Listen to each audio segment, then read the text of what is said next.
Well good morning everybody, this is Raqib here. आप सभी का वेलकम है हमारे यूट्यूब चैनल।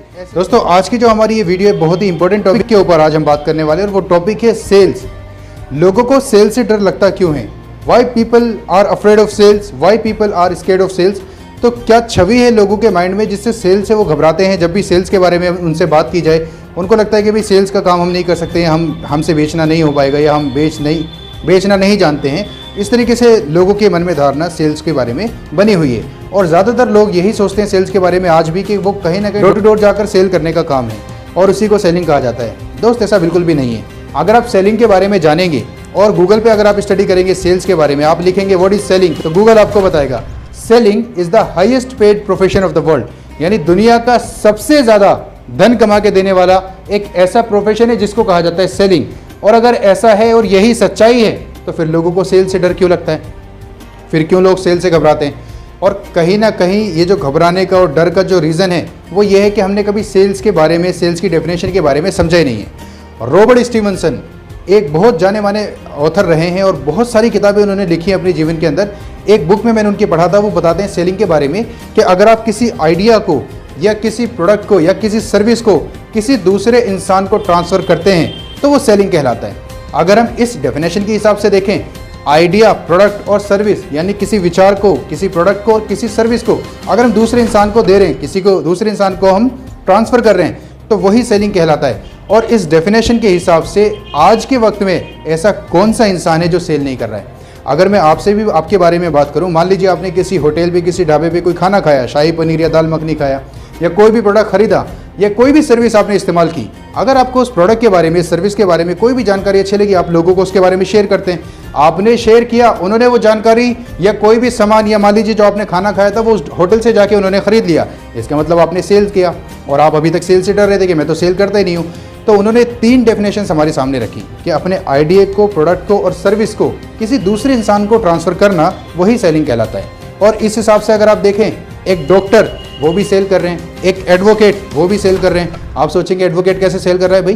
तो एडवोकेट इस तरीके से सेल करते हैं, वो अपने क्लाइंट के लिए जज से आर्ग्यूमेंट करते हैं, अपना पॉइंट वहाँ पर रखने की कोशिश करते हैं, अपने विचारों को, अपनी स्किल्स को सेल करते हैं। दैट्स मीन वो सेलिंग कर रहे हैं। इसी तरीके से अगर हम देखें टीचर वो भी सेल्स करते हैं। और शाहरुख खान, सलमान खान, ये बड़े बड़े जितने भी सेलिब्रिटी हैं, जितने भी लोग ये मूवी बनाते हैं, लगभग 50 करोड़ 100 करोड़ रुपए बजट की मूवी जब ये बनाते हैं उसको भी सेल करने के लिए जगह जगह जाते हैं। कई तरीके के इवेंट में हिस्सा लेते हैं, कई तरीके की पार्टीज़ में जाते हैं, कई जगहों पर ये कॉलेजेस में जाते हैं। यानी ये अपनी मूवी का प्रमोशन करते हैं ताकि ज़्यादा से ज़्यादा ऑडियंस, ज़्यादा से ज़्यादा लोग आएँ और उनकी मूवी को देख पाएँ।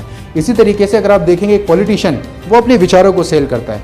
वो लोगों को बताता है कल के बारे में कि कल क्या क्या चीज़ें होनी चाहिए, आज क्या चीज़ें ख़राब हैं, कैसी कैसी पॉसिबिलिटीज़ है, क्या पॉसिबिलिटीज़ होनी चाहिए। वो अपने विचारों को वहाँ पर सेल करने की कोशिश करते हैं। यानी everybody are selling, we all are selling, we always selling. हम सभी लोग सेल करते हैं। सेलिंग के बारे में मैं एक छोटी सी जानकारी और आपको देना चाहूँगा। अमिताभ बच्चन, अगर आप उनके बारे में स्टडी करेंगे तो उन्होंने पूरी ज़िंदगी में फिल्मों से इतना ज़्यादा पैसा नहीं कमाया जितना उन्होंने बीनानी सीमेंट और कल्याण ज्वेलर्स का ऐड करके पैसा कमाया है। ये लोग क्या कर रहे हैं? सेल नहीं कर रहे हैं क्या? और इसी तरीके से अगर आप देखेंगे विराट कोहली, बूस्ट बोलकर उन्होंने अभी तक कितना पैसा कमाया। सचिन तेंदुलकर और धोनी, ये सब लोग भी बूस्ट की ऐड करते हैं। आप देखेंगे सचिन तेंदुलकर जितना भी उन्होंने क्रिकेट खेला अपनी पूरी ज़िंदगी में 25-30 साल, उन्होंने अपने बैट के आगे MRF लगा के रखा। उस MRF से सोचो उन्होंने ज़िंदगी में कितना पैसा कमाया होगा। तो ये सब लोग सेलिंग करते हैं। सबका सेलिंग करने का जो तरीका है, जो नज़रिया है वो अलग अलग है। किसी के लिए प्रिंट मीडिया है, किसी के लिए सोशल मीडिया है और किसी के लिए सेलिंग का जो मकसद है, उसका जो पर्पज़ है सेलिंग के पीछे, किसी का पर्पज़ फाइनेंशियली है और किसी का इमोशनली है। इमोशनली इस तरीके से जैसे बच्चा अगर पेरेंट्स से किसी चीज़ के बारे में डिमांड कर रहा है यानी वो अपने विचारों को सेल कर रहा है ताकि वो डिमांड पूरी की जाए। इसी तरीके से अगर पेरेंट्स अपने बच्चे को किसी चीज़ के लिए मना कर रहे हैं, समझा रहे हैं, बता रहे हैं, कोई भी जानकारी उनको दे रहे हैं यानी वो सेल कर रहे हैं। तो हम सभी लोग सेलिंग करते हैं। Everybody selling, we all are selling, we always selling. ये असल में सेलिंग है क्या? आइए इसके बारे में आप जानते हैं। सेलिंग को समझाने के लिए मैं बेसिकली 3 पॉइंट्स के बारे में आपसे यहाँ पर बात करना चाहूँगा, जिसमें पहला पॉइंट से selling is 90% your conviction and 10% communication of your conviction। यानी ये कन्विक्शन क्या है? आप जैसे मान लीजिए आप किसी भी प्रोडक्ट को या सर्विस को या कोई भी आप आइडिया किसी को सेल करने के लिए जा रहे हैं तो वहाँ पे 3 चीज़ों के बारे में बात होती है। क्या बात होती है? पहली बात होती है वहाँ पे प्रोडक्ट के बारे में, दूसरी बात होती है आपके बारे में और तीसरी होती है उस ऑर्गेनाइजेशन के बारे में जिसका प्रोडक्ट वगैरह सेल करने के लिए या सर्विस सेल करने के लिए जिससे आप क्लाइंट से बात कर रहे हैं। तो इन तीनों चीज़ों के बारे में वहाँ पर बात चल रही होती है। प्रोडक्ट के बारे में, आपके बारे में और ऑर्गेनाइजेशन के बारे में। तो जब भी सामने वाला इंसान आपसे कुछ खरीदता है तो सबसे पहले वो खरीदता है आपको, फिर दूसरे नंबर पे आता है वो प्रोडक्ट, और फिर तीसरे नंबर पे कहीं ना कहीं वो ऑर्गेनाइजेशन आती है। यानी सबसे पहले उसने किसको खरीदा? आपको। और ये जो 90% आपकी कन्विक्शन है, ये कन्विक्शन है क्या? कन्विक्शन है आप उस प्रोडक्ट के बारे में, उस ऑर्गेनाइजेशन के बारे में अंदर से महसूस कैसा करते हैं, कितने अच्छे तरीके से आप उसको महसूस करते हैं। वो कन्विक्शन सामने वाले को समझ में आती है और वो आपके साथ में बिजनेस को शुरू करता है, आपकी कोई भी सर्विस वो परचेज करता है। क्या इसमें आपकी कम्युनिकेशन का रोल है? डेफिनेटली है, लेकिन सिर्फ 10% है, ये आपने याद रखना है। यानी 90% जो रोल प्ले करेगा कहीं पर भी, कोई भी प्रोडक्ट, कोई भी सर्विस सेल करने में या कोई भी आइडिया सेल करने में, आप अंदर से उसके बारे में सोचते कैसा है, महसूस कैसा करते हैं, ये चीज़ वहाँ पर मैटर करती है। दूसरा हमारा पॉइंट है सेलिंग के ऊपर। Selling is 90% your will and 10% your skill. यानी सेलिंग जो है वो 90% इस चीज़ पर डिपेंड करती है कि आपकी चाहत क्या है उस प्रोडक्ट को लेकर, उस ऑर्गेनाइजेशन को लेकर। आपकी विल पावर कितनी स्ट्रॉन्ग है, आपकी चाहत कितनी स्ट्रॉन्ग है, इसका रोल 90% है। कहीं पे भी अगर आप कोई भी चीज़ सेल करते हैं, 10% जो रोल प्ले करता है वो आपकी स्किल्स करती है। अब स्किल्स के बारे में आप बोलेंगे कि भाई हमसे बात करना नहीं आता, हमने सीखा नहीं है, जानकारी नहीं है, ये मैटर करता है, लेकिन सिर्फ 10%। 90% मैटर करता है कि आपके अंदर की चाहत कितनी स्ट्रॉन्ग है। और अगर किसी भी चीज़ को लेकर आपकी चाहत स्ट्रॉन्ग है तो आप डेफिनेटली कुछ भी मार्केट के अंदर सेल कर पाएंगे। और चाहत किस तरीके से स्ट्रॉन्ग होगी, आपके ड्रीम्स क्या हैं, आपका विजन क्या है, अगर आप अपने गोल्स, अपना माइंडसेट आप क्लियर करेंगे, उस प्रोडक्ट को, सर्विस को अगर आपने इस्तेमाल किया है, ईमानदारी से सामने डिलीवर करेंगे, तो डेफिनेटली आप किसी भी सर्विस को, प्रोडक्ट को या किसी भी जानकारी को आप सामने सेल कर पाएंगे।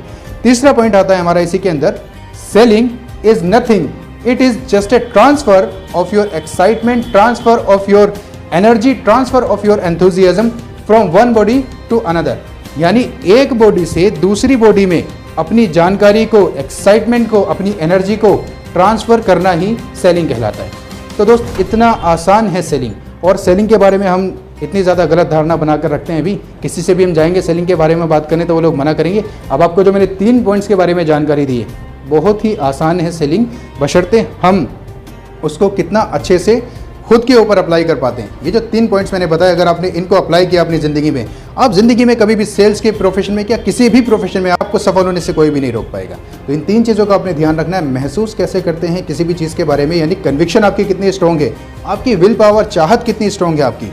और तीसरा कि आपके अंदर एनर्जी, यानी एक्साइटेड कितना है आप किसी भी उस ऑर्गेनाइजेशन को, उस प्रोडक्ट को लेकर जिसको आप मार्केट में बताने या रिप्रेजेंट करने जा रहे हैं, चाहे आप फिर कोई भी फील्ड से क्यों ना हो, आप बहुत ही अच्छा सेलिंग के अंदर काम कर पाएंगे। तो आज की वीडियो में इतना ही। होप आपको ये वीडियो और ये जो जानकारी सेलिंग के बारे में मिली है आपको समझ में आई होगी। अगर आपको ये जानकारी अच्छी लगी है, अपने आप सभी लोगों को, सभी फ्रेंड्स को इस जानकारी को शेयर करें।